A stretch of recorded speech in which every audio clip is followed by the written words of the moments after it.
আষাঢ়ী পূর্ণিমার রাতে প্রদ্যুম্ন সুরদাসের সঙ্গে নদীর ঘাটে গেল। তারা যখন সেখানে পৌঁছল তখন মেঘ নেমে সমস্ত আকাশ ছেয়ে ফেলেছে। চারিদিক তরল অন্ধকারে অস্পষ্ট দেখাচ্ছে। প্রদ্যুম্ন সুরদাসের কথা মতন নদী থেকে স্নান করে এসে বস্ত্র পরিবর্তন করলে। সঙ্গীর ক্রিয়াকলাপে প্রদ্যুম্ন বুঝতে পারলে তিনি একজন তান্ত্রিক। তাদের বিহারে একজন ভিক্ষুক ছিলেন। তিনি যোগাচার্য পদ্মসম্ভবের শিষ্য। সেই ভিক্ষুর কাছে তান্ত্রিক ক্রিয়াকলাপের কথা সে কিছু কিছু শুনেছিল। সুরদাস অনেকগুলো রক্তজবার মালা সঙ্গে করে এনেছিলেন। তার মধ্যে কতকগুলো তিনি নিজে পড়লেন, কতকগুলো প্রদ্যুম্নকে পড়তে বললেন। ছোট মরার মাথার খুলিতে তেল ছলতে দিয়ে প্রদীপ জ্বাললেন। তার পূজার আয়োজনে সাহায্য করতে করতে প্রদ্যুম্ন হাঁপিয়ে পড়ল। ব্যাপারটা শেষ পর্যন্ত কি দাঁড়ায় তা দেখবার জন্য তার মনে এত কৌতূহল হচ্ছিল যে অন্ধকার রাতে একজন প্রায় অপরিচিত তান্ত্রিকের সঙ্গে একা থাকবার ভয়ের দিকটাও তার একেবারেই চোখে পড়ল না। অনেক রাত্রে হোম শেষ হল। সুরদাস বললেন, প্রদ্যুম্ন, তুমি এবার তোমার কাজ আরম্ভ করো। আমার কাজ শেষ হয়েছে। খুব সাবধান, তোমার কৃতিত্বের ওপরই এর সাফল্য নির্ভর করছে। তাঁর চোখের কেমন একটা ক্ষুধিত দৃষ্টি যেন প্রদ্যুম্নের ঠিক ভালো লাগলো না, কিন্তু তবু সে এক মনে বাঁশিতে মেঘমল্লার আলাপ শুরু করলে।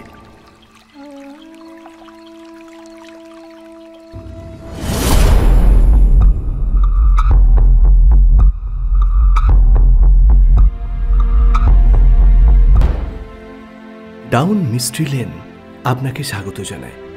ভিন্ন স্বাদের রহস্য গল্প পেতে লাইক, শেয়ার এবং সাবস্ক্রাইব করুন আমাদের official YouTube channel down mystery lane. আজ আপনারা শুনবেন বিভূতিভূষণ বন্দ্যোপাধ্যায়ের লেখা মেঘমল্লার। আজকের গল্প পাঠে শুভময়, সুমনা, তাপস, সুমনা, অনির্বাণ এবং আমি মনতোষ। পোস্টার ডিজাইন মনতোষ, সম্পাদনা সিঞ্চন এবং তমাল। শুরু হচ্ছে আজকের গল্প বিভূতিভূষণ বন্দ্যোপাধ্যায়ের মেঘমল্লার।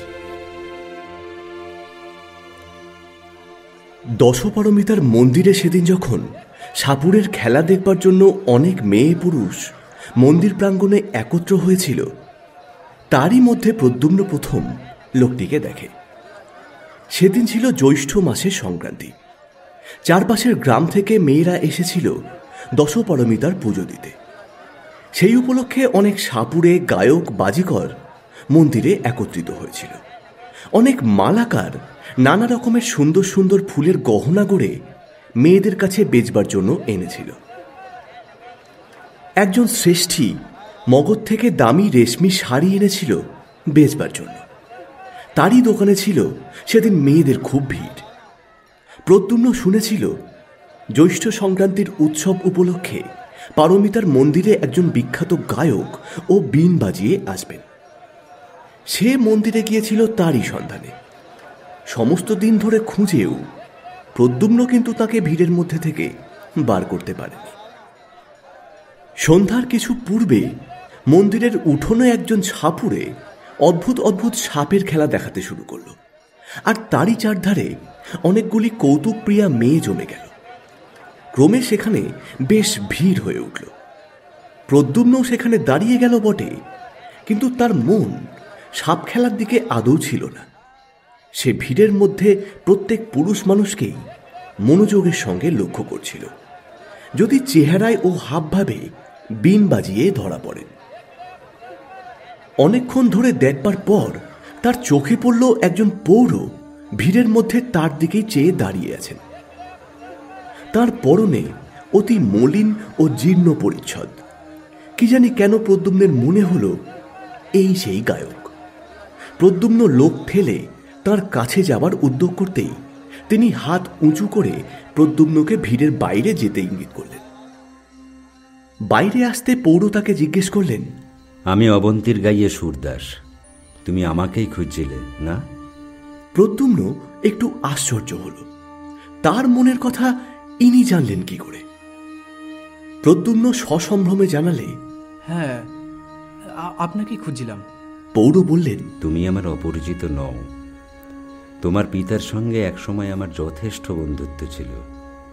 আমি কাশি গেলেই তোমার পিতার সঙ্গে দেখা না করে আসতাম না। তোমাকে সেই ছোটবেলায় দেখেছি। তোমার বয়স তখন খুব কম। আপনি এখানে এসে কোথায় আছেন? নদীর ধারে একটা ভাঙা মন্দির আছে, জানো? হ্যাঁ জানি। ওখানে একজন সন্ন্যাসী পূর্বে থাকতেন না? তিনি এখনো ওখানেই আছেন। তুমি যে কোনো একদিন আমার সাথে গিয়ে ওখানে দেখা করো। তুমি এখানে কোথায় থাকো? এখানকার বিহারে পড়ি। 3 বছর আছি। আপনি মন্দিরে কতদিন থাকবেন? সে তোমাকে বলবো। তুমি এরই মধ্যে একদিন যেও। প্রদ্যুম্ন প্রণাম করে বিদায় নিল। সন্ধ্যা তখনও হয়নি। মন্দিরটা যে ছোট পাহাড়ের উপর ছিল, তারই দুপাশের ঢালু রাস্তা বেয়ে মেয়েরা উৎসব থেকে বাড়ি ফিরছিল। প্রদ্যুম্নের চোখ যেন কার সন্ধানে একবার মেয়েদের ভিড়ের মধ্যে ইতস্তত ধাবিত হল। পরেই সে আবার তাদের পিছনে ফেলে দ্রুত পদে নামতে লাগল। আচার্য শীলব্রত অত্যন্ত কড়া মেজাজের মানুষ। একেই তিনি প্রদ্যুম্নের মধ্যে অন্যান্য ছাত্রদের থেকে বেশি চঞ্চলতা ও কৌতুকপ্রিয়তা লক্ষ্য করেন, আর সেই জন্যই তাকে একটু বেশি শাসনের মধ্যেই রাখতে চেষ্টা করেন। তার উপরে সে রাত করে বিহারে ফিরলে রক্ষা থাকবে না।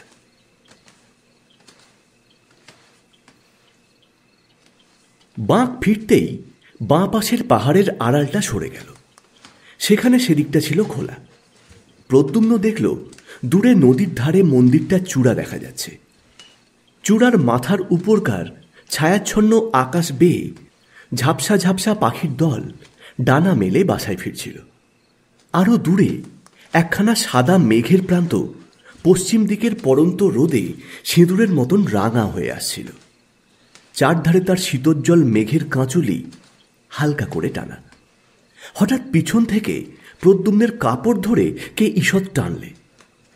প্রদ্যুম্ন পিছনে ফিরে চাইতেই যে কাপড় ধরে টেনেছিল তার চোখে কৌতুকের বিদ্যুৎ খেলে গেল। সে কিশোরী।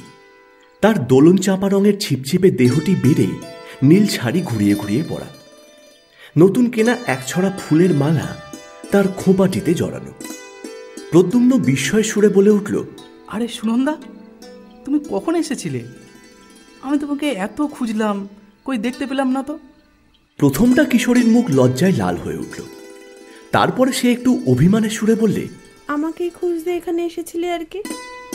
যত রাজ্যে সাপুরে আর বাজিকরদের মুখের দিকে চেয়ে চেয়ে ঘুরছিলে, সে আর আমি দেখিনি। সত্যি বলছি সুনন্দা, তোমাকেই খুঁজেছি। নাম্বার সময় খুঁজেছি, এর আগেও খুঁজেছি। তুমি কাদের সঙ্গে এলে? এমন সময় দেখা গেল একদল মেয়ে পাহাড়ের উপর থেকে সেই পথে নেমে আসছে। সুনন্দার সেদিকে চোখ পড়তেই সে তখনই হঠাৎ প্রদ্যুম্নকে পিছনে ফেলে দ্রুত পদে নামতে লাগল। পিছনেই একদল অপরিচিতা মেয়ে। এই অবস্থায় আর সুনন্দার অনুসরণ করা সংযত হবে না ভেবে সে প্রথমটা খানিকক্ষণ চুপ করে দাঁড়িয়ে রইল। তারপর হতাশা মেশানো ক্রোধে ঘাড় উঁচু করে সে সদর্পে লাফিয়ে লাফিয়ে পথ চলতে লাগল। সন্ধ্যার ঈষৎ অন্ধকার কখন মিলিয়ে গিয়েছে, অন্ধকারটাই কখন তরল থেকে তরলতর হতে হতে হঠাৎ জ্যোৎস্নায় পরিণত হয়েছে, অন্যমনস্ক প্রদ্যুম্ন তা মোটেই লক্ষ্য করেনি। যখন তার চমক ভাঙল, তখন পূর্ণিমা শুভ্রোজ্জ্বল জ্যোৎস্না পথঘাট ধুইয়ে দিচ্ছিল। দূর মাঠের গাছপালা জ্যোৎস্নায় ঝাপসা দেখাচ্ছিল। পড়াশুনো তার হয় কি করে? আচার্য পূর্ণবর্ধন ত্রিপিটকের পাঠ অনায়ত্ত দেখে তাকে ভর্ৎসনা করলেই বা কি করা যাবে? এরকম রাত্রে যে যুগে যুগের বিরোহীদের মনোবেদনা তার প্রাণের মধ্যে জমে ওঠে, তার অবাধ্য মন যে এইসব পরিপূর্ণ জ্যোৎস্না রাত্রে মহাকোটঠি বিহারের পাষাণ অলিন্দে মানস সুন্দরীদের পিছনে পিছনে ঘুরে বেড়ায়, এর জন্য সেই কি দায়ী? দশপারমিতার মন্দিরে সন্ধ্যারতির ঘণ্টার ধ্বনি তখনও মিলিয়ে যায়নি। দূরে নদীর বাঁকের ভাঙা মন্দিরে ক্ষীণ আলো জ্বলে উঠল। উৎসব প্রত্যাগত নরনারীর দল জ্যোৎস্না ভরা মাঠের মধ্যে ক্রমে বহু দূরে অদৃশ্য হয়ে গেল। প্রদ্যুম্নের গতি আরো দ্রুত হল। পথের পাশে একটা গাছ।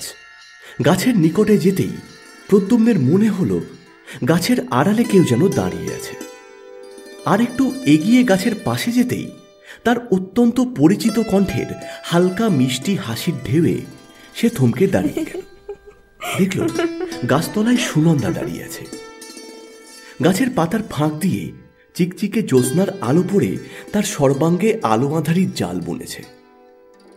প্রদ্যুম্ন চাইতেই সুনন্দা ঘাড় দুলিয়ে বলে উঠল, আর একটু হলেই বেশ হতো, গাছের তলা দিয়ে চলে যেতে, অথচ আমাকে দেখতে পেতে না। সুনন্দাকে দেখে প্রদ্যুম্ন মনে মনে ভারী খুশি হলো। মুখে বললে, না, তার দেখবো কেন, ভারী ব্যাপারটা হয়েছে গাছতলায় লুকিয়ে। আর না দেখতে পেলেই বা কি? আমি তোমার ওপর ভারী রাগ করেছি সুনন্দা, সত্যি বলছি। সুনন্দা বললে, দোষ করবেন নিজে, আবার রাগও করবেন নিজে। সেদিন কি কথা বলেছিলেন মনে আছে? তা না, যত রাজ্যে সাপুড়ে আর বাজিকর, মা গো, ওদের কাছে যাও কি করে? অমন ময়লা কাপড় পরে আমি তো ওদের ত্রিসীমানায়ও যাই না। তুমি বড় মানুষের মেয়ে, তোমার কথাই আলাদা। তুমি কি কথা বলবে বলছিলে? যাও, আর মিথ্যে ভানে দরকার নেই। কি কথা মনে করে দেখো, সেই সেদিন বললে না। প্রদ্যুম্ন একটুখানি ভেবে বলে উঠল, বুঝতে পেরেছি, সেই বাসি। সুনন্দা অভিমানের সুরে বলল, ভেবে দেখো বলেছিলে কিনা। আমি দুপুর বেলা থেকে মন্দিরে এসে বসে আছি, একে তো এলেন বেলা করে, তার ওপর যাও। প্রদ্যুম্ন এবার হেসে উঠল, বলল, আচ্ছা সুনন্দা, যদি তুমি আমায় দেখতেই পেয়েছিলে তো আমায় ডাকবে না কেন? আমি কি একা ছিলাম? দুপুর বেলায় আমি একা এসেছিলাম বটে, কিন্তু তখন তো তুমি আসোনি। তারপর আমাদের গায়ের মেয়েরা যে সব এলো, কি করে ডাকবো? আচ্ছা, ধরে নিলাম আমার দোষ হয়েছে। তবে তুমি যে বারবার সাপুড়ে আর বাজিকরদের কথা বলছিলে সুনন্দা, সাপুড়ে আর বাজিকরদের আমি খুঁজিনি। শুনেছিলাম অবন্তী থেকে একজন বড় বিন বাজিয়ে আসবেন। তুমি তো জানো আমার অনেক দিন থেকে বিন শেখবার বড় ইচ্ছা, তাই তার সন্ধানে ঘুরছিলাম। তার দেখাও পেয়েছি। তিনি এখানকার নদীর ধারে দেউলে থাকেন। ভালো কথা, তোমার বাবা কোথায়? বাবা 3-4 দিনের জন্য কৌশম্বী গিয়েছেন, মহারাজের ডাক। তাই? নইলে আমি ভাবছি এত রাত পর্যন্ত সুনন্দা কি। চুপ চুপ। সুনন্দা তাড়াতাড়ি প্রদ্যুম্নের মুখে নিজের হাত দুটি চাপা দিয়ে লজ্জিত মুখে বলল, তোমার কি এতটুকু কাণ্ডজ্ঞান নেই? এখনই যে আরতি দেখে সব লোক ফিরবে। প্রদ্যুম্ন হাসি থামিয়ে বলল, এবার কিন্তু তোমার বাবা এলে সব বলে দেব। দিও বলে, এমনি আমি মন্দিরে আরতি পর্যন্ত থাকি, তিনি জানেন। প্রদ্যুম্ন সুনন্দার সুগঠিত পুষ্পপিলব দক্ষিণ বাহুটি নিজের হাতের মধ্যে বেষ্টন করে নিল। তারপর বলল, আচ্ছা থাক, বলবো না। চলো সুনন্দা, তোমায় বাঁশি শোনাই, আমার সঙ্গেই আছে। সত্যি বলছি, তোমায় শোনাবার জন্যেই এনেছিলাম। তবে ওনাকে খুঁজছিলাম বিনটা ভালো করে শিখবো বলে। নদীর ধারে এসে কিন্তু প্রদ্যুম্ন বড়ই নিরুৎসাহিত হয়ে পড়ল। সে বাঁশি বাজালো বটে, কিন্তু সে যেন ভাষা ভাষা। সুরের সঙ্গে তাতে তার প্রাণের কোনো যোগ রইল না। তারা দুজনে নির্জনে আরো কতবার বসেছে। সুনন্দা প্রদ্যুম্নের বাঁশি শুনতে ভালোবাসত বলে প্রদ্যুম্ন যখনই বিহার থেকে বাইরে আসত, বাঁশিটি তার সঙ্গে আনত। প্রদ্যুম্নের বাঁশির অলস স্বপ্নময় সুরের মধ্যে দিয়ে কতদিন উভয়ের অজ্ঞাতে রোদভরা মধ্যাহ্ন গিয়ে সন্ধ্যার অন্ধকার নেমে এসেছে। কিন্তু দুজনে এক হলে প্রদ্যুম্নের এই রকম নিরুৎসাহিত ভাব সুনন্দা আগে কখনো লক্ষ্য করেনি। কি জানি কেন প্রদ্যুম্নের বারবার মনে আসছিল সেই জীর্ণ পরিচ্ছদ পরা অদ্ভুত দর্শন গায়ক সুরদাসের কথা। তাদের বিহারের কলাবিদ ভিক্ষু বসুব্রতের আঁকা জরার চিত্রের মতোই লোকটা কেমন কুশ্রী, লোলচর্ম, শীর্ণ দর্শন।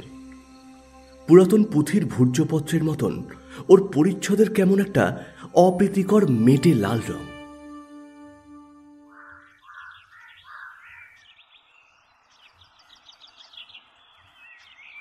তার পরদিন সকালে প্রদ্যুম্ন নদীর ধারের ভাঙা মন্দিরে গেল।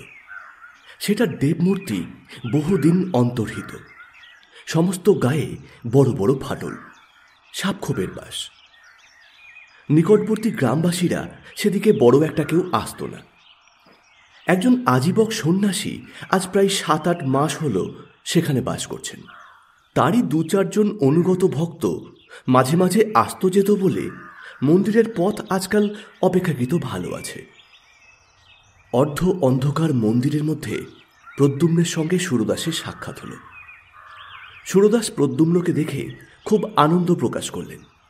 তারপর বললেন, চলো বাইরে গিয়ে বসে, এখানে বড় অন্ধকার। বাইরে গিয়ে সুরদাস আলোতে প্রদ্যুম্নের মুখ ভালো করে দেখলেন। তারপর যেন আপন মনে বলতে লাগলেন, হবে হবে, তোমার দ্বারাই হবে, আমি তা জানতাম। প্রদ্যুম্ন সুরদাসের মূর্তি দূর থেকে দেখে যে অস্বাচ্ছন্দ্য অনুভব করেছিল, তার নিকটে এসে কিন্তু প্রদ্যুম্নের সেই ভাব কেটে গেল। সে লক্ষ্য করলে সুরদাসের মুখশ্রী একটু কুদর্শন হলেও প্রতিভাব্যঞ্জক। সুরদাস বললেন, আমি ভাবছিলাম তুমি আজ আসবে। হ্যাঁ, তোমার পিতা তো একজন প্রসিদ্ধ গায়ক ছিলেন, তুমি নিজে কিছু শিখেছ? প্রদ্যুম্ন লজ্জিত মুখে উত্তর দিল, হ্যাঁ, ওই একটু আধটু বাঁশি বাজাতে পারি। সুরদাস উৎসাহের সুরে বললেন, পারা তো উচিত। তোমার বাবাকে জানতো না এমন লোক এদেশে খুব কম আছে। প্রতি উৎসবেই কৌশাম্বী থেকে তোমার বাবার নিমন্ত্রণপত্র আসত। হ্যাঁ, আমি শুনেছি তুমি নাকি বাঁশিতে বেশ মেঘমল্লার আলাপ করতে পারো। প্রদ্যুম্ন বিনীতভাবে উত্তর দিল, বিশেষ যে কিছু জানি তা নয়, যা মনে আসে তাই বাজাই। তবে মেঘমল্লার মাঝে মাঝে বাজিয়েছি। কই দেখি তুমি কেমন শিখেছ? বাঁশি সবসময় প্রদ্যুম্নের কাছে থাকত। কখন কোন সময় সুনন্দার সঙ্গে দেখা হয়ে পড়ে বলা তো যায় না। প্রদ্যুম্ন বাঁশি বাজাতে লাগল। তার পিতা তাকে বাল্যকালে যত্ন করে রাগরাগিনী শেখাতেন। তাছাড়া সঙ্গীতে প্রদ্যুম্নের একটা স্বাভাবিক ক্ষমতাও ছিল। তার আলাপ অতি মধুর হল। লতা পাতা ফুল ফলের মাঝখান বেয়ে উদার নীল আকাশ আর জ্যোৎস্না রাতের মর্ম ফেটে যে রসধারা বিশ্বে সবসময় ঝরে পড়ছে, তার বাঁশির সুরে সেই রস যেন মূর্ত হয়ে উঠল। সুরদাস বোধহয় এতটা আশা করেননি। তিনি প্রদ্যুম্নকে আলিঙ্গন করে বললেন, ইন্দ্রদুম্নের ছেলে যে এমন হবে সেটা বেশি কথা নয়। বুঝতে পেরেছি তুমিই পারবে, এ আমি আগেও জানতাম। নিজের প্রশংসাবাদে প্রদ্যুম্নের তরুণ সুন্দর মুখ লজ্জায় লাল হয়ে উঠল। অন্যান্য 2-1টা কথার পর প্রদ্যুম্ন বিদায় নিতে উদ্যত হলে সুরদাস তাকে বললেন, শোনো প্রদ্যুম্ন, একটা গোপনীয় কথা তোমার সঙ্গে আছে। তোমাকে একটা কথা বলবো বলে পূর্বেও তোমার খোঁজ করেছিলাম। তোমাকে পেয়ে খুব ভালোই হয়েছে। কথাটা তোমাকে বলি, কিন্তু তার আগে তোমাকে প্রতিজ্ঞা করতে হবে, এই কথা তুমি কারোর কাছে প্রকাশ করবে না। প্রদ্যুম্ন একটু বিস্মিত হল। এই পৌরের সঙ্গে তার মোটে একদিনের আলাপ, এমন কি গোপনীয় কথা ইনি তাকে বলবে? সে বললে, কি কথা না শুনে কি করে? তুমি ভেবো না, কোনো অনিষ্টকর ব্যাপার হলে আমি তোমাকে বলতাম না। কি কথা জানবার জন্য প্রদ্যুম্নের অত্যন্ত কৌতূহল হল। সে প্রতিজ্ঞা করলে সুরদাসের কথা কারো কাছে সে প্রকাশ করবে না। সুরদাস গলার স্বর নামিয়ে বলতে লাগলেন, নদীর ওই বড় বাঁকে যে ঢিপিটা আছে জানো, তার সামনেই বড় মাঠ। ওই ঢিপিটায় বহু প্রাচীনকালে সরস্বতী দেবীর মন্দির ছিল। শুনেছি এদেশের যত বড় বড় গায়ক ছিলেন, শিক্ষা শেষ করেই সকলে আগে ওই মন্দিরে এসে দেবীর পুজো দিয়ে তুষ্ট না করে ব্যবসা শুরু করতেন না। সে অনেক দিনের কথা। তারপর মন্দির ভেঙে চুরে ওই দাঁড়িয়েছে। ওই ঢিপিতে বসে আষাঢ়ী পূর্ণিমার রাতে মেঘমল্লার নিখুঁতভাবে আলাপ করলে সরস্বতী দেবী স্বয়ং গায়কের কাছে আবির্ভূত হন। এ সংবাদ এদেশে কেউ জানে না। আষাঢ়, শ্রাবণ, ভাদ্র এই 3 মাসে 3 পূর্ণিমায় প্রতিবার যদি তাকে আনতে পারা যায়, তবে তাঁর বরে গায়ক সঙ্গীতে সিদ্ধ হয়। তাঁর আশীর্বাদে সঙ্গীত সংক্রান্ত কোনো বিষয় তখন গায়কের কাছে অজ্ঞাত থাকে না। তবে তবে একটা কথা আছে, যে গায়ক বর প্রার্থনা করবে সে অবিবাহিত হওয়া চাই। তাই আমি বলছিলাম, সামনের পূর্ণিমায় তুমি আর আমি এই বিষয়টা চেষ্টা করে দেখব। তুমি কি বলো? সুরদাসের কথা শুনে প্রদ্যুম্ন অবাক হয়ে গেল। তা কি করে হয়? আচার্য বসুব্রত কলাবিদ্যা সম্বন্ধে উপদেশ দিতে দিতে অনেকবার যে বলেছেন, কলা অধিষ্ঠাত্রী দেবী সরস্বতীর যে মূর্তি হিন্দুরা কল্পনা করেন, সেটা নিছক কল্পনায়, তার সঙ্গে বাস্তবের কোনো সম্পর্ক নেই। সত্য সত্য তাকে দেখতে পাওয়া এ কি সম্ভব? প্রদ্যুম্ন চুপ করে রইল। সুরদাস একটু ব্যগ্রভাবে জিজ্ঞাসা করলেন, এতে কি তোমার অমত আছে? প্রদ্যুম্ন বললে, সেজন্যে না, কিন্তু আমি ভাবছিলাম এটা কি করে সম্ভব যে। সুরদাস বললেন, সে বিষয়ে তুমি নিশ্চিন্ত থাকো, এর সত্যতা তুমি নিজের চোখে দেখো। তোমার অমত না থাকলে আমি সামনের পূর্ণিমায় সব ব্যবস্থা করে রাখি। আচ্ছা, রাখবেন, আমি আসব। বেশ বেশ, বড় আনন্দিত হলাম। তুমি মাঝে মাঝে একবার করে এখানে এসো। তোমাকেও তৈরি হতে হলে দু একটা কাজ করতে হবে, সে বলে দেব। প্রদ্যুম্ন আর একবার সম্মতিসূচক ঘাড় নাড়বার পর সুরদাসের কাছে বিদায় চাইলে। তারপর সে চিন্তিতভাবে বিহারের পথ ধরলে।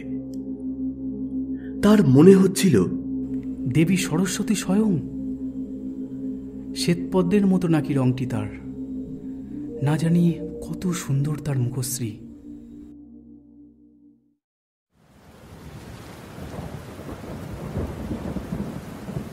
ভদ্রাবতী নদীর ধারে শাল পিয়াল তমাল বনে সেবার ঘনঘোর বর্ষা নামল। সারা আকাশ জুড়ে যেন কোনো বিরোহিণী পুরসুন্দরীর অযত্ন বিন্যস্ত মেঘবরণ চুলের রাস এলিয়ে দেওয়া।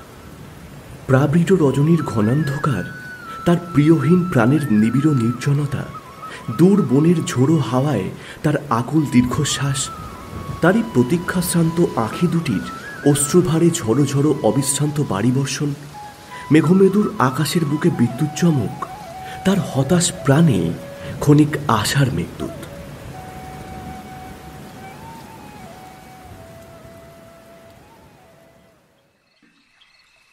আষাঢ়ী পূর্ণিমার রাতে প্রদ্যুম্ন সুরদাসের সঙ্গে নদীর ঘাটে গেল।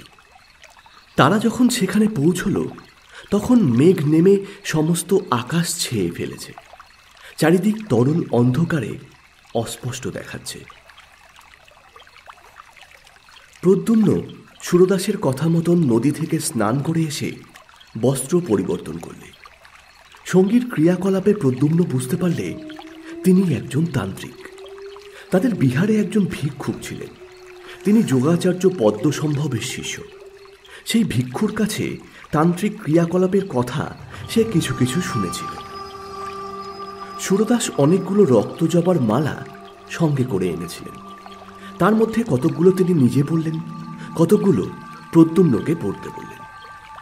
ছোট মরার মাথার খুলিতে তেল ছলতে দিয়ে প্রদীপ জ্বাললেন। তার পূজার আয়োজনে সাহায্য করতে করতে প্রদ্যুম্ন হাঁপিয়ে পড়ল। ব্যাপারটা শেষ পর্যন্ত কি দাঁড়ায় তা দেখবার জন্য তার মনে এত কৌতূহল হচ্ছিল যে অন্ধকার রাতে একজন প্রায় অপরিচিত তান্ত্রিকের সঙ্গে একা থাকবার ভয়ের দিকটাও তার একেবারেই চোখে পড়ল না। অনেক রাত্রে হোম শেষ হল। সুরদাস বললেন, প্রদ্যুম্ন, তুমি এবার তোমার কাজ আরম্ভ করো। আমার কাজ শেষ হয়েছে। খুব সাবধান, তোমার কৃতিত্বের ওপরই এর সাফল্য নির্ভর করছে। তার চোখের কেমন একটা ক্ষুধিত দৃষ্টি যেন প্রদ্যুম্নের ঠিক ভালো লাগলো না, কিন্তু তবু সে এক মনে বাঁশিতে মেঘমল্লার আলাপ শুরু করলে।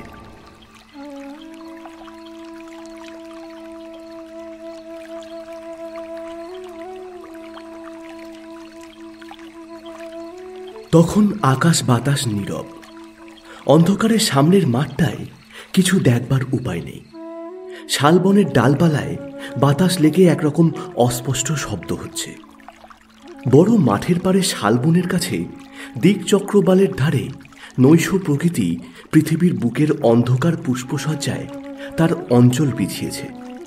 শুধু বিশ্রাম ছিল না ভদ্রাবতীর, সে কোনো অনন্তের সঙ্গে নিজেকে মিশিয়ে দেবার আকুল আগ্রহে একটানা বয়ে চলেছে, মৃদু গুঞ্জনে আনন্দ সঙ্গীত গাইতে গাইতে, কুলে তাল দিতে দিতে।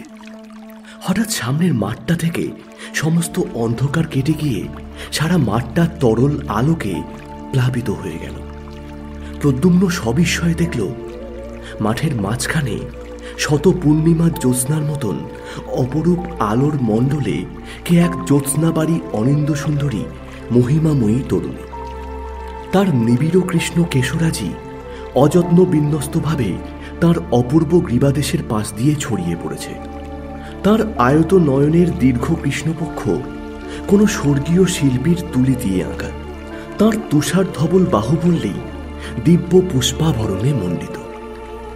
তার ক্ষীণ কোটি নীল বসনের মধ্যে অর্ধলুক্কায়িত মণিমেঘলায় দীপ্তিমান। তার রক্তকমলের মতন পা দুটিকে বুক পেতে নেবার জন্য মাটিতে বাসন্তী পুষ্পের দল ফুটে উঠেছে। হ্যাঁ, এই তো দেবী বাণী। এর বীণার মঙ্গল ঝঙ্কারে দেশে দেশে শিল্পীদের সৌন্দর্য তৃষ্ণা সৃষ্টিমুখী হয়ে উঠেছে। এর আশীর্বাদে দিকে দিকে সত্যের প্রাণ প্রতিষ্ঠা হচ্ছে। এরই প্রাণের ভাণ্ডারে বিশ্বের সৌন্দর্য ভাণ্ডার নিত্য অফুরন্ত রয়েছে। শাশ্বত এর মহিমা, অক্ষয় এর দান, চির নতুন এর বাণী। প্রদ্যুম্ন চেয়ে থাকতে থাকতে দেবীর মূর্তি অল্পে অল্পে মিলিয়ে গেল। জ্যোৎস্না আবার ম্লান হয়ে পড়ল, বাতাস আবার নিস্তেজ হয়ে বইতে লাগল।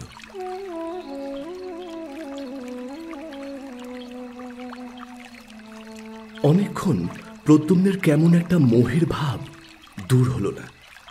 সে যা দেখলে এ কি স্বপ্ন নাকি সত্যি? অবশেষে সুরদাসের কথায় তার চমক ভাঙল। সুরদাস বললেন, আমার এখনো কাজ আছে, তুমি ইচ্ছে করলে যেতে পারো, কেমন? আমার কথা মিথ্যে নয়, দেখলে তো। সুরদাসের কথা কেমন অসংলগ্ন বোধ হতে লাগলো। তার মুখের দিকে চেয়ে প্রদ্যুম্ন দেখলে তার চোখ দুটো যেন অর্ধ অন্ধকারের মধ্যেও জ্বলজ্বল করছে। তার কাছ থেকে বিদায় নিয়ে সে যখন বিহারের দিকে রওনা হলো, পূর্ণিমার চাঁদকে তখন মেঘে প্রায় ঢেকে ফেলেছে। একটু একটু জ্যোৎস্না যা আছে তা কেমন হলদে রঙের। গ্রহণের সময় জ্যোৎস্নার এরকম রং সে অনেকবার দেখেছে। মাঠটা খুব বড়, পার হতে অনেকটা সময় লাগলো। তারপর মাঠ ছাড়িয়ে বড় বনটা আরম্ভ হলো।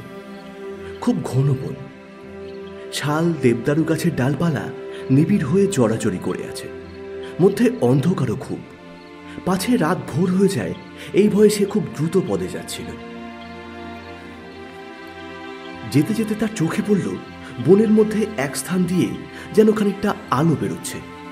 প্রথমে সে ভাবলে গাছের পাতার ফাঁক দিয়ে জ্যোৎস্না এসে পড়ে থাকবে, কিন্তু ভালো করে লক্ষ্য করে দেখে সে বুঝল যে সেই আলো জ্যোৎস্নার আলোর মতন নয়।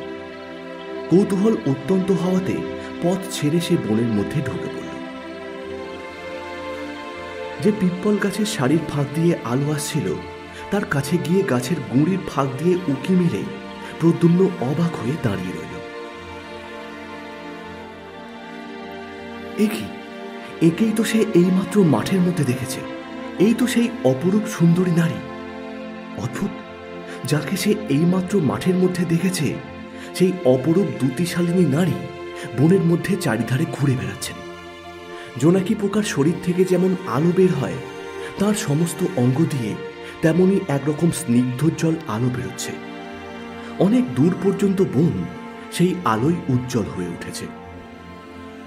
আর একটু নিকটে গিয়ে সে লক্ষ্য করলে তার আয়ত চক্ষু দুটি অর্ধ নিমিলিত, যেন কেমন নেশার ঘোরে তিনি চারিপাশে হাতড়ে পার হওয়ার পথ খুঁজে বেড়াচ্ছেন, কিন্তু তা না পেয়ে পিপ্পল গাছগুলোর চারিধারে চক্রাকারে ঘুরছেন। তার মুখশ্রী অত্যন্ত বিবর্ণের মতন। প্রদ্যুম্নের হঠাৎ বড় ভয় হল। সে ভাবলে মাঠে সরস্বতী দেবীর দর্শন থেকে শুরু করে এই পর্যন্ত ঘটনাটা আগাগোড়া ভৌতিক। এই নিশীথ রাত্রে শালের বনে নইলে এই কি কাণ্ড! সে আর সেখানে মোটেই দাঁড়ালো না। বন থেকে বার হয়ে দ্রুত হাঁটতে হাঁটতে যখন সে বিহারের উদ্যানে এসে পৌঁছল, ম্লান চাঁদ তখন কুমার শ্রেণীর পাহাড়ের পিছনে অস্ত যাচ্ছে। ভোররাত্রে শয্যায় শুয়ে ঘুমিয়ে পড়ে সে স্বপ্ন দেখল ভদ্রাবতীর গভীর কালো জলের তলায় রাতের অন্ধকারে কি এক দেবী পথ হারিয়ে ফেলেছেন। তিনি যতই ওপরে উঠবার চেষ্টা করছেন, জলের ঢেউ তাকে ততই বাধা দিচ্ছে। নদীর জলে তাঁর অঙ্গের জ্যোতি ততই নিভে আসছে। অন্ধকার ততই তাঁর চারিপাশে গাঢ় হয়ে আসছে। নদীর মাছগুলো তাঁর কোমল পা দুখানি ঠুকরে রক্তাক্ত করে দিচ্ছে। ব্যথিত দেহা বেবন্যা বেবধূমতী দেবীর দুঃখ দেখে একটা বড় মাছ দাঁত বার করে হিংস্র হাসি হাসছে। মাছটার মুখ গায়ক সুরদাসের মতন।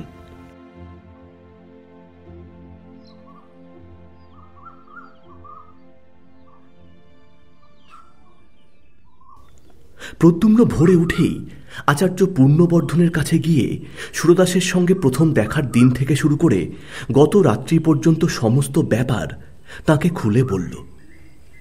আচার্য পূর্ণবর্ধন বৌদ্ধ দর্শনের অধ্যাপক ছিলেন। মঠের ভিক্ষুদের মধ্যে তিনি ছিলেন সর্বাপেক্ষা প্রাচীন ও বিজ্ঞ। এজন্য সকলেই তাকে শ্রদ্ধা করত। তিনি সব শুনে বিস্মিত হলেন। সঙ্গে সঙ্গেই তার চোখের দৃষ্টি শঙ্কাকুল হয়ে উঠল। তিনি জিজ্ঞাসা করলেন, এ কথা আগে জানাওনি কেন? তিনি নিষেধ করেছিলেন। আমি তার কাছে প্রতিজ্ঞা করেছিলাম যে... বুঝেছি, তবে এখন বলতে এসেছ কেন? এখন আমার মনে হচ্ছে আমি কার যেন কি অনিষ্ট করেছি। পূর্ণবর্ধন একটুখানি কি ভাবলেন, তারপর বললেন, এইরকম কিছু একটা ঘটবে তা আমি জানতাম। পদ্মসম্ভব আর তার কতগুলো কাণ্ডজ্ঞানহীন তান্ত্রিক শিষ্য দেশের ধর্মকর্ম লোপ করতে বসেছে। স্বার্থসিদ্ধির জন্য এরা না করতে পারে এমন কোনো কাজই নেই। আর আমি বেশ দেখছি প্রদ্যুম্ন যে তোমার এই অবাধ্যতা ও অযথা কৌতুকপ্রিয়তাই তোমার সর্বনাশের মূল হবে। তুমি কাল রাত্রে অত্যন্ত অন্যায় কাজ করেছ। তুমি দেবী সরস্বতীকে বন্দিনী করবার সহায়তা করেছ। এবার প্রদ্যুম্নের বিস্মিত হবার পালা। তার মুখ দিয়ে কোনো কথা বার হলো না।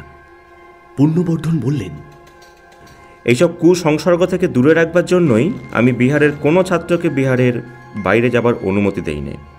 কিন্তু যাক, তুমি ছেলে মানুষ, তোমারই বা দোষ কি? আচ্ছা, এই সুরদাসকে দেখতে কীরকম বলো দেখি? প্রদ্যুম্ন সুরদাসের আকৃতি বর্ণনা করলেন। পূর্ণবর্ধন বললেন, আমি জানি তুমি যাকে সুরদাস বলছো তার নাম সুরদাস নয়, বা তার বাড়ি অবন্তীতেও নয়। সে হচ্ছে প্রসিদ্ধ কাপালিক গুণাঢ্য। সে কার্যসিদ্ধির জন্য তোমার কাছে মিথ্যা নাম বলেছে। প্রদ্যুম্ন অধীরভাবে বলে উঠল, কিন্তু আপনি যে বলেছেন... সেই ইতিহাস তোমাকে বলছি, শোনো। নদীর ধারে যে সরস্বতী মন্দিরের ভগ্নস্তূপ আছে, ওটা হিন্দুদের একটা অত্যন্ত বিখ্যাত তীর্থস্থান। প্রায় 200 বৎসর পূর্বে একজন তরুণ গায়ক ওখানে থাকত। তখন মন্দিরে খুব সমৃদ্ধির অবস্থা ছিল না, কিন্তু প্রবাদ এই যে সেই গায়কটি মেঘমল্লারে এমন সিদ্ধ ছিল যে আষাঢ়ী পূর্ণিমার রাতে তার আলাপে মুগ্ধা হয়ে দেবী সরস্বতী স্বয়ং তার কাছে আবির্ভূতা হতেন। সেই থেকে ওই মন্দির এক প্রসিদ্ধ তীর্থস্থান হয়ে ওঠে। সে গায়ক মারা যাওয়ার পরেও কিন্তু পূর্ণিমার রাতে সিদ্ধ গায়ক মল্লার আলাপ করলেই দেবী যেন কোনো টানে তার কাছে এসে পড়েন। এই গুণাঢ্য একবার অবন্তীর প্রসিদ্ধ গায়ক সুরদাসের সঙ্গে ওই ঢিপিতে উপস্থিত ছিল। এই সুরদাস মেঘমল্লার সিদ্ধ ছিলেন। তার গানে নাকি সরস্বতী দেবী তার সম্মুখে আবির্ভূত হয়ে তাকে বর প্রার্থনা করতে বলেন। সুরদাস প্রার্থনা করেন তিনি যেন দেশের সঙ্গীতজ্ঞ ব্যক্তিদের মধ্যে শ্রেষ্ঠ আসনপ্রাপ্ত হন। সরস্বতী দেবী তাকে সেই বরই দেন। তারপর দেবী যখন গুণাঢ্যকে বর প্রার্থনার কথা বলেন, তখন সে দেবীর রূপে মুগ্ধ হয়ে তাকেই প্রার্থনা করে বসে। সরস্বতী দেবী বলেছিলেন তাকে পাওয়া নির্গুণের কাজ নয়। সে নামে গুণাঢ্য হলেও কার্যত তার এমন কোনো কলাতেই নিপুণতা নেই যে তাকে পেতে পারে। অনেক জীবন ধরে সাধনার প্রয়োজন। সরস্বতী দেবী অন্তর্হিত হওয়ার পর মূর্খ গুণাঢ্যের মোহ আরও বেড়ে যায়, আর সেই সঙ্গে সঙ্গে দেবীর ওপর তার অত্যন্ত রাগ হয়। সে তন্ত্রোক্ত মন্ত্র বলে দেবীকে বন্দিনী করবার জন্যে উপযুক্ত তান্ত্রিক গুরু খুঁজতে থাকে। আমি জানি সে এক সন্ন্যাসীর কাছে তন্ত্রশাস্ত্রের উপদেশ নিত। সন্ন্যাসী কিছুদিন পর তার তন্ত্র সাধনার হীন উদ্দেশ্য বুঝতে পেরে তাকে দূর করে দেন। এসব কথা এদেশের সকল প্রাচীন লোকই জানেন। তারপর আমি অনেকদিন গুণাঢ্যের কোনো সংবাদ জানতাম না। ভেবেছিলাম সে এদেশ থেকে চলেই গিয়েছে, কিন্তু এখন তোমার কথা শুনে মনে হচ্ছে কাল রাত্রে সে কৃতকার্য হয়েছে বোধহয়। এতদিন ওই উদ্দেশ্যেই সে কোথাও তন্ত্র সাধনা করছিল। যাক, তুমি এখনই গিয়ে সন্ধান করো মন্দিরে সে আছে কিনা। থাকে যদি আমায় সংবাদ দিও। প্রদ্যুম্ন সেখানে আর এক মুহূর্তও দাঁড়ালো না। সে ছুটে গিয়ে বিহারের উদ্যানে পড়ল। তখন রোদ বেশ ফুটে উঠেছে। বিহারের পাঠার্থীদের সমবেত কণ্ঠের স্তোত্র গান তার কানে আসছিল। যেতে যেতে সে দেখলে উদ্যানের এক প্রান্তে একটা বড় আম গাছের ছায়ায় চিত্রকর ভিক্ষু বসুব্রত হরিণ চর্মের আসনে বসে বোধহয় কি আঁকছেন, কিন্তু তার মুখে অতৃপ্তি ও অসাফল্যের একটা চিহ্ন আঁকা। প্রদ্যুম্ন যা ভেবেছিল তাই ঘটল। মন্দিরে গিয়ে সে দেখলে সেখানে কেউ নেই। গুণাঢ্য তো নেই, সেই আজীবক সন্ন্যাসী পর্যন্ত নেই। দু একটা জবাগু পানের ঘট, আগুন জ্বালবার জন্য সংগৃহীত কিছু শুকনো কাঠ মন্দিরের মধ্যে এদিক ওদিক ছড়ানো পড়ে রয়েছে। সেই দিন গভীর রাত্রে প্রদ্যুম্ন কাউকে কিছু না বলে চুপি চুপি বিহার ত্যাগ করলে। তারপর 1 বছর কেটে গিয়েছে। বিহার পরিত্যাগ করবার পর প্রদ্যুম্ন একবার কেবল সুনন্দার সঙ্গে সাক্ষাৎ করে বলেছিল সে বিশেষ কোনো কাজে বিদেশ যাচ্ছে, শীঘ্রই ফিরে আসবে। এই 1 বছর সে কাঞ্চি, উত্তর কোশল ও মগধের সমস্ত স্থান খুঁজেছে, কোথাও গুণাঢ্যের সন্ধান পায়নি। তবে বেড়াতে বেড়াতে কতগুলো কৌতূহলজনক কথা তার কানে গিয়েছে। মগধের প্রসিদ্ধ ভাস্কর মিহিরগুপ্ত রাজার আদেশ মতন ভগবান তথাগতের মূর্তি তৈরি করতে আদিষ্ট হয়েছিলেন। 1 বছর পরিশ্রম করে তিনি যে মূর্তি গড়ে তুলেছেন তার মুখশ্রী এমন রূঢ় ও ভাববিহীন হয়েছে যে তা বুদ্ধের মূর্তি কি মগধের দুর্দান্ত দস্যু দমনকের মূর্তি তা সে দেশের লোক ঠিক বুঝতে পারছে না। তক্ষশিলার বিখ্যাত দার্শনিক পণ্ডিত যমুনাচার্য মীমাংসা দর্শনের ভাষ্য প্রণয়ন করতে নিযুক্ত ছিলেন। হঠাৎ তার নাকি এমন দুর্দশা ঘটেছে যে তিনি আর সূত্রের অর্থ করতে না পেরে আবার বৈদিক ব্যাকরণের সুবন্ত প্রকরণ থেকে পড়তে আরম্ভ করেছেন। মহাকোটঠি বিহারের চিত্রবিদ্যা শিক্ষক ভিক্ষু বসুব্রত বুদ্ধ ও সুজাতা নামক তার চিত্রখানা বৎসরবিধি চেষ্টা করেও মনের মতন করে এঁকে উঠতে না পেরে বিরক্ত হয়ে ওদিক একেবারে ছেড়ে দিয়ে সম্প্রতি নাকি শাকুন শাস্ত্রের চর্চায় অত্যন্ত উৎসাহ দেখাচ্ছে। একদিন প্রদ্যুম্ন সন্ধান পেলে উড়ুবিল্প গ্রামের কাছে একটা নির্জন স্থানে একজন গো চিকিৎসক এসে বাস করছেন। তার চেহারার বর্ণনার সঙ্গে সুরদাসের আকৃতির অনেকটা মিল ছিল। তখনই সে গ্রামে গিয়ে অনেকে জিজ্ঞাসা করলে, কিন্তু গো চিকিৎসকের সন্ধান কেউ দিতে পারলে না।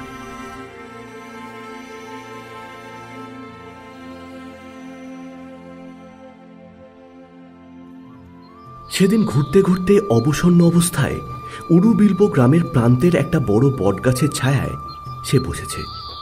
সন্ধ্যা তখনও নামেনি। ঝিরঝিরে বাতাসে গাছের পাতাগুলো নাচছে। পাশে মাঠে পাকা শস্যের শীষগুলো সোনার মতন চিকমিক করছে।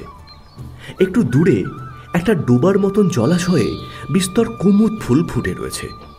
অনেক বন্য হংস তার জলে খেলা করছে। সামনে একটু দূরে একটা ছোট পাহাড়, পাহাড়ের গায়ে একটা ঝর্ণা। পাহাড়ের নিচে এক জায়গায় ঝর্ণার জল খানিকটা আটকে গিয়ে ওই ডোবার মতন জলাশয়টা তৈরি করেছে। প্রদ্যুম্নের হঠাৎ চোখে পড়ল পাহাড়ের গা বেয়ে ধাপে ধাপে ঘটকক্ষে এক স্ত্রীলোক নেমে আসছেন। দেখে তার মনে কেমন সন্দেহ হওয়াতে সে এগিয়ে গেল। ডোবার একদিকের উঁচু পাড়ে গিয়ে দেখেই তার মাথাটা যেন ঘুরে উঠল। এই তো তিনি, ভদ্রাবতীর তীরে শালবনে ইনি তো পথ হারিয়ে ঘুরছিলেন। মাঠের মধ্যে জ্যোৎস্না রাতে একেই তো সে দেখেছিল। তবে তার অঙ্গে সে জ্যোতির এক কণাও আর নেই। পরনে অতি মলিন এক বস্ত্র, কিন্তু সেই চোখ, সেই সুন্দর গঠন। দাঁড়িয়ে দাঁড়িয়ে দেখে তার আর কোনো সন্দেহই রইল না যে এই তিনি। তার মনের মধ্যে গোলমাল বেঁধে গেল। সে উত্তেজনার মাথায় বিহার ছেড়ে সুরদাসের খোঁজ করে বেড়াচ্ছিল বটে, কিন্তু দেখা পেলে কি করবে তা সে ভাবেনি। কাজেই সে একরকম লুকিয়েই সেখান থেকে চলে এলো।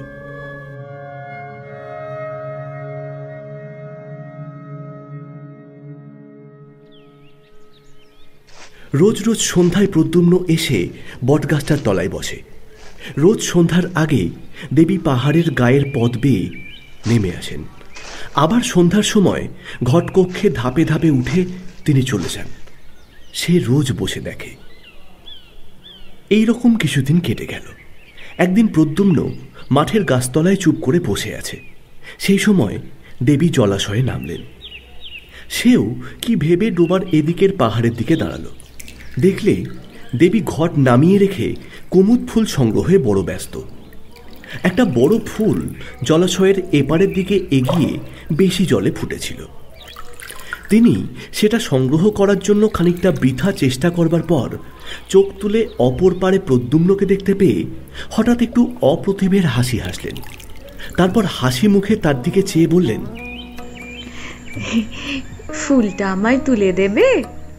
দেব, যদি আপনি একটা কাজ করেন। কি বলো? আমায় কিছু খেতে দেবেন? আমি সমস্ত দিন কিছু খাইনি। দেবীর মুখে ব্যথার চিহ্ন দেখা দিল। বললেন, আহা, তা এতক্ষণ বলনি কেন? এবারে এসো, থাকগে ফুল। প্রদ্যুম্ন জলে নেমে ফুলটা সংগ্রহ করে ওপারে গেল। দেবী বললেন, তুমি মাঠের মাঝের ওই বড় গাছটির তলায় রোজ বসে থাকো না? প্রদ্যুম্ন তার হাতে ফুলটা দিয়ে বলল, হ্যাঁ, আমিও দেখি আপনি সন্ধ্যার সময় রোজই জল নিতে আসেন। ওই পাহাড়ের উপরই আমার ঘর।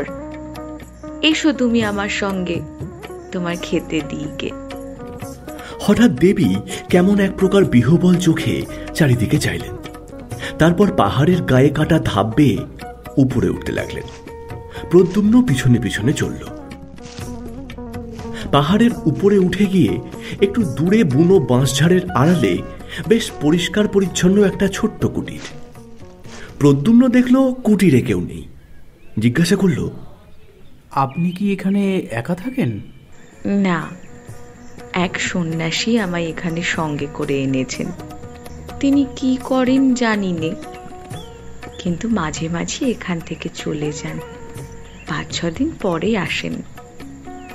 তুমি এখানে বসো। দেবী মাটির ঘট পূর্ণ করে তাকে জবাগু পান করতে দিলেন। তার স্বাদ অমৃতের মতন। এমন সুস্বাদু জবাগু সে পূর্বে কখনো পান করেনি। প্রদ্যুম্নের মনে হলো, যদি আচার্য পূর্ণবর্ধনের কথা সত্য হয়, আর যদি সে সচক্ষে যা দেখেছে তা ইন্দ্রজাল না হয়, তবে এই তো দেবী সরস্বতী তার সামনে। তার জানবার কৌতূহল হলো ইনি নিজের সম্পর্কে কি বলে। সে জিজ্ঞাসা করল, আপনারা এর আগে কোথায় ছিলেন? আপনার দেশ কোথা? দেবী কাঠের বড় পাত্রে সযত্নে স্যুপ ও অন্ন পরিবেশনে ব্যস্ত ছিলেন। প্রশ্ন শুনে বিস্ময়পূর্ণ দৃষ্টিতে তিনি প্রদ্যুম্নের দিকে চেয়ে বললেন, আমার কথা বলছো? আমার দেশ কোথায় জানি নে। আমি নাকি বিদিশার পথের ধারে এক ভাঙা মন্দিরে অচেতন অবস্থায় পড়েছিলাম। সন্ন্যাসী আমায় এখানে উঠিয়ে এনেছেন। সেই থেকে এখানেই আছি। তার আগে কোথায় ছিলাম তা আমার মনে পড়ে না। তিনি অন্যমনস্কভাবে বাইরে সাঁঝের রক্তিম আকাশে, যেখানে উড়ুবিল্ব গ্রামের প্রান্তরে বনরেখার মাথায় সূর্য হেলে পড়েছে, সেই দিকে চেয়ে রইলেন। চেয়ে চেয়ে কি মনে আনবার চেষ্টা করলেন। বোধহয় তার মনে এলো না। হঠাৎ কি ভেবে তার পদ্মের পাপড়ির মতন চোখ দুটি বেয়ে ঝরঝর করে জল ঝরে পড়ল। তাড়াতাড়ি আঁচলে চোখ মুছে তিনি প্রদ্যুম্নের সামনে অন্নেপূর্ণ একটি কাঠের থালা রাখলেন। বললেন, খাবার জিনিস তেমন কিছুই নেই। তুমি রাত্রে এখানে থাকো।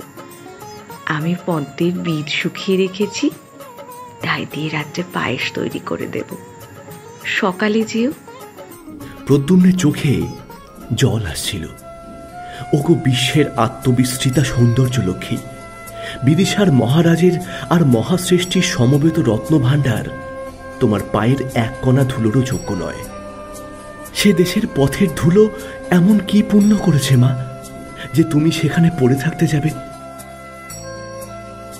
খাওয়া শেষ হলে প্রদ্যুম্ন বিদায় চাইলে। দেবীর চোখে হতাশার দৃষ্টি ফুটে উঠল। বললেন, থাকো না কেন রাত্রে? রাত্রে পায়েস রেঁধে দেব। প্রদ্যুম্ন জিজ্ঞাসা করলে, আপনার রাত্রে এখানে একা থাকতে ভয় করে না?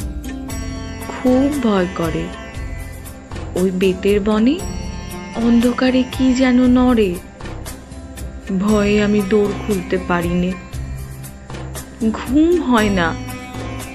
সমস্ত রাত বসেই থাকি। প্রদ্যুম্নের হাসি পেল। ভাবলে রাত্রে একা থাকতে ভয় করে বলে পায়েসের লোভ দেখিয়ে দেবী তাকে সঙ্গে রাখতে চান। সে বলল, আচ্ছা, রাত্রে থাকব। দেবীর মুখ আনন্দে উজ্জ্বল হল। সমস্ত রাত সে কুটিরের বাইরে খোলা হাওয়ায় বসে কাটালে। দেবীও তার কাছে বসে রইলেন। বললেন, এমন জ্যোৎস্না, আমি কিন্তু ভয়ে বাইরে আসতে পারি নে। ঘরের মধ্যে বসে রাত কাটাই। দেবীর ব্যাপার দেখে প্রদ্যুম্ন অবাক হয়ে গিয়েছিল। হলই বা মন্ত্রশক্তি, এতটা আত্মবিস্মৃত হওয়া এ যে তার কল্পনার বাইরের জিনিস। নানা গল্পে সমস্ত রাত কাটল। ভোর হতেই সে বিদায় চাইলে। দেবী বললেন, সন্ন্যাসী এলে একদিন আবার এসো।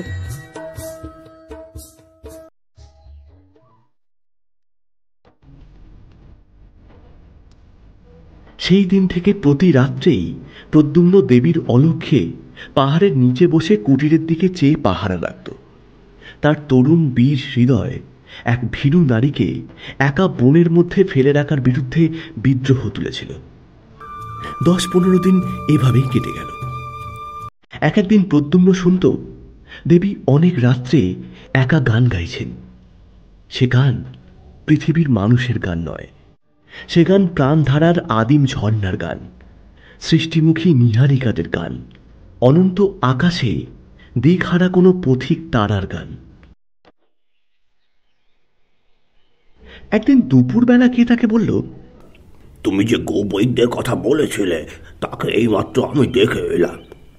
পথের ধারে পুকুরে সে স্নান করছে।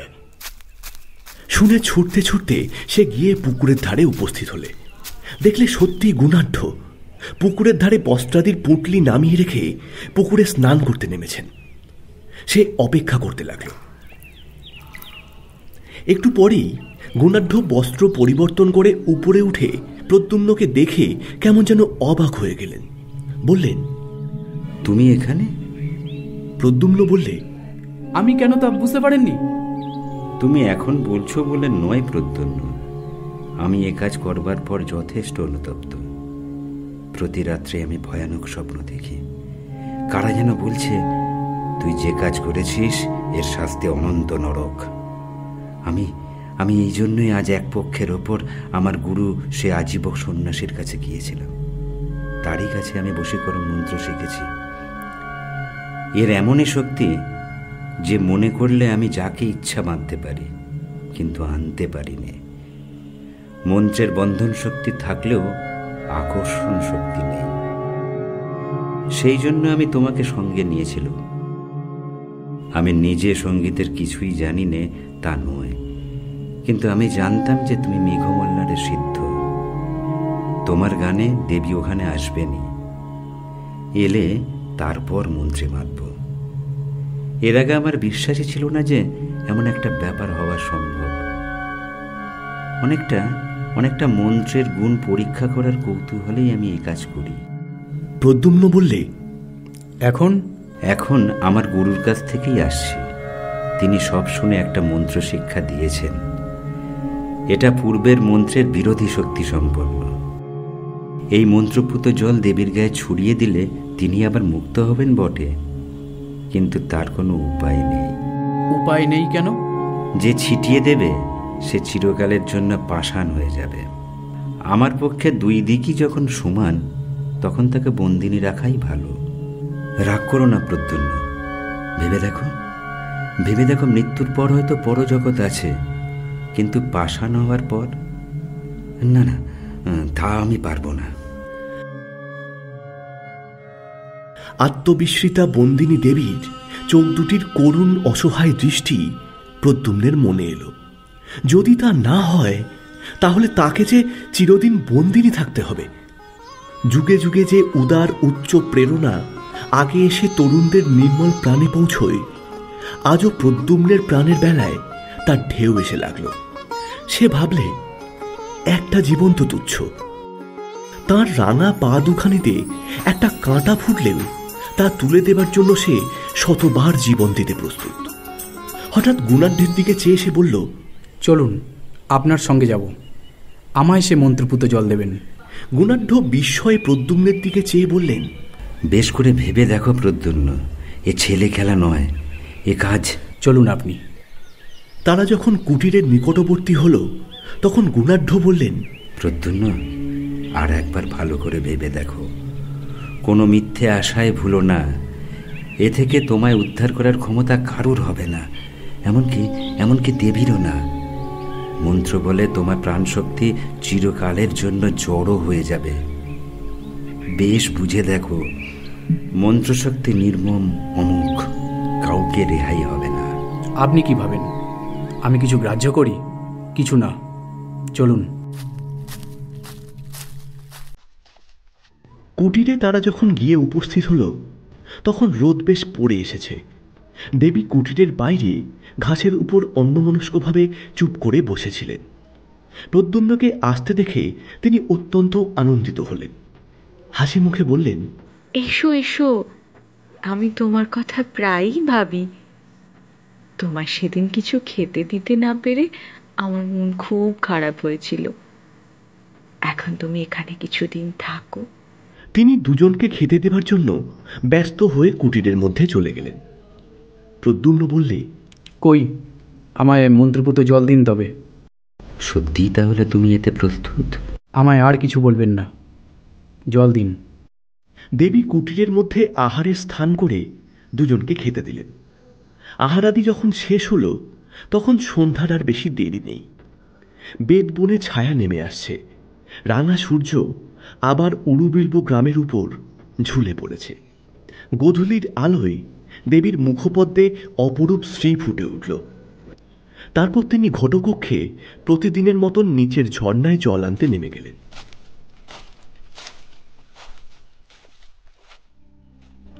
গুণাঢ্য বললেন, আমি এখান থেকে আগে চলে যাই, তারপর এই ঘটপূর্ণ জল দেবীর গায়ে ছিটিয়ে দিও। তার চক্ষু অশ্রুপূর্ণ হল। আবেগ ভরে তিনি প্রদ্যুম্নকে আলিঙ্গন করে বললেন, আমি কাপুরুষ, আমার সে সাহস নেই, নইলে। তিনি কুটিরের মধ্যে তার দ্রব্যাদি সংগ্রহ করে দিলেন। তারপর সরু পথ বেয়ে বেদবনের ধার দিয়ে পাহাড়ের অপর পারে চলে গেলেন। তারই নিচে একটু দূরে মগধ থেকে বিদিশা যাওয়ার রাজবত্ত। প্রদ্যুম্ন চারিদিক চেয়ে বসে বসে ভাবলে, ওই নীল আকাশের তলে 20 বছর আগে সে মায়ের কোলে জন্মেছিল। তার সেই মা বারাণসীতে তাদের গৃহটিতে বসে বাতায়ন পথে সন্ধ্যার আকাশের দিকে চেয়ে হয়তো প্রবাসী পুত্রের কথাই ভাবছেন। মায়ের মুখখানি একবারটি শেষবারের জন্য দেখতে তার প্রাণটা বড় আকুল হয়ে উঠল। ওই পূব আকাশের নবমীর চাঁদ কেমন উজ্জ্বল হয়েছে। মগধ যাবার রাজপথে গাছের সারির মাথায় একটা তারা ফুটে উঠল। বেদবনের বেদ ডাঁটাগুলো তরল অন্ধকারে আর ভালো দেখা যায় না। প্রদ্যুম্নের চোখ হঠাৎ অশ্রুপূর্ণ হল। সেই সময় সে দেখলে দেবী জল নিয়ে পাহাড়ের গা বেয়ে উঠে আসছেন। মন্ত্রপুত জলপূর্ণ ঘট সে মাটিতে নামিয়ে রেখেছিল। দেবীকে আসতে দেখে সে তা হাতে তুলে নিলে। দেবী কুটিরের সামনে এলেন। তার হাতে অনেকগুলো আধফোঁটা কুমুদ ফুল। তারপর সে গিয়ে দেবীর পায়ের ধুলো নিয়ে তাকে প্রণাম করে বললে, মা, না জেনে তোমার উপর অত্যন্ত অন্যায় আমি করেছিলাম। আজ তারই শাস্তি আমাকে নিতে হবে। কিন্তু আমি তার জন্য এতটুকু দুঃখিত নই। যতক্ষণ জ্ঞান লুপ্ত না হয়ে যায় ততক্ষণ এই ভেবে আমার সুখ যে বিশ্বের সৌন্দর্য লক্ষ্মীকে অন্যায় বাঁধন থেকে মুক্ত করার অধিকার আমি পেয়েছি। দেবী বিস্মিত দৃষ্টিতে প্রদ্যুম্নের দিকে চেয়ে রইলেন। প্রদ্যুম্ন এক অঞ্জলি জল তার সর্বাঙ্গে ছিটিয়ে দিলেন। সদ্য নিদ্রোত্থিতার মতন দেবী যেন চমকে উঠলেন। প্রদ্যুম্ন দৃঢ় হস্তে আর এক অঞ্জলি জল দেবীর সর্বাঙ্গে ছড়িয়ে দিলেন। নিমেষের জন্য তার চোখের সামনে বাতাসে এক অপূর্ব সৌন্দর্যের স্নিগ্ধ প্রসন্ন হিল্লোল বয়ে গেল। তার সারা দেহ মন আনন্দে শিহরিত হল। সঙ্গে সঙ্গে তার মনে এলো বারাণসীতে তাদের গৃহসন্ধ্যার আকাশে বদ্ধ আঁখি বাতায়ন পথবর্তিনী তার মা। কুমার শ্রেণীর বিহারে আচার্য শিলব্রতের কাছে একটি মেয়ে অল্প বয়সে দীক্ষা গ্রহণ করে। তার নাম সুনন্দা। সে হিরণ্যনগরের ধনবান শ্রেষ্ঠী সামন্ত দাসের মেয়ে। পিতামাতার অনেক অনুরোধ সত্ত্বেও মেয়েটি নাকি বিবাহ করতে সম্মত হয়নি। অত্যন্ত তরুণ বয়সে প্রব্রজ্জা গ্রহণ করায় সে বিহারের সকলের শ্রদ্ধার পাত্রী হয়ে উঠেছিল। সেখানে কিন্তু কারোর সঙ্গেই সে তেমন মিশত না। সর্বদাই নিজের কাজে সময় কাটাত, আর সর্বদাই কেমন অন্যমনস্ক থাকত। জ্যোৎস্না রাতে বিহারের নির্জন পাষাণ অলিন্দে দাঁড়িয়ে দাঁড়িয়ে সে আপন মনে প্রায় কি ভাবত। মাঠের জ্যোৎস্না জাল কাটিয়ে অনেক রাতে কাউকে বিহারের দিকে আসতে দেখলে সে এক দৃষ্টে সেদিকে চেয়ে থাকত, যেন কতদিন আগে তার যে প্রিয় আবার আসবে বলে চলে গিয়েছিল তারই আসবার দিন গুনে গুনে এই শান্ত ধীর পথ চাওয়া। প্রতি সকালে সে কার প্রতীক্ষায় উন্মুখ হয়ে রইত। সকাল কেটে গেলে ভাবত বিকালে আসবে, বিকাল কেটে গেলে ভাবত সন্ধ্যায় আসবে। দিনের পর দিন, মাসের পর মাস, এরকম কত সকাল সন্ধ্যা কেটে গেল, কেউ এলো না। তবু মেয়েটি ভাবত আসবে, আসবে, কাল আসবে। পাতার শব্দে চমকে উঠে চেয়ে দেখত এতদিনে বুঝিয়ে এলো। এক এক রাত্রে সে বড় অদ্ভুত স্বপ্ন দেখত। কোথাকার যেন কোনো এক পাহাড়ের ঘন বেতের জঙ্গল আর বাঁশের বনের মধ্যে লুকোনো এক অর্ধভগ্ন পাষাণ মূর্তি। নিঝুম রাতে সেই পাহাড়ের বেত গাছ হাওয়ায় দুলছে, বাঁশবনে শীত শীত শব্দ হচ্ছে। দীর্ঘ দীর্ঘ বেত ডাঁটার ছায়ায় পাষাণ মূর্তিটার মুখ ঢাকা পড়ে গেছে। সেই অন্ধকার অর্ধরাত্রে জনহীন পাহাড়টার বাঁশগুলোর মধ্যে ঝোড়ো হাওয়া ঢুকে বাজছে কেবল মেঘমল্লার। ভোরে উঠে রাতের স্বপ্ন ভেবে আশ্চর্য হয়ে যেত। কোথায় পাহাড়, কোথায় বেদবন, কার ভাঙা মূর্তি, কিসের এসব অর্থহীন দুঃস্বপ্ন।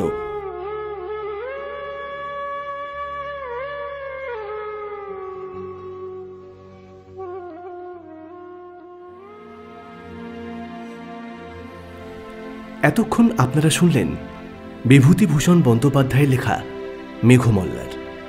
আজকের গল্প পাঠে ছিল শুভময়, সুমনা, তাপস, সুমনা, অনির্বাণ এবং আমি মনোতোষ। পোস্টার ডিজাইন মনোতোষ, সম্পাদনা সিঞ্চন এবং তমাল।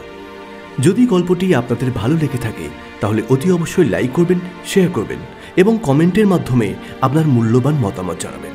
ও ভালো কথা, এখনও যদি সাবস্ক্রাইব না করে থাকেন তাহলে অতি অবশ্যই সাবস্ক্রাইব করুন আমাদের official YouTube channel down mystery lane.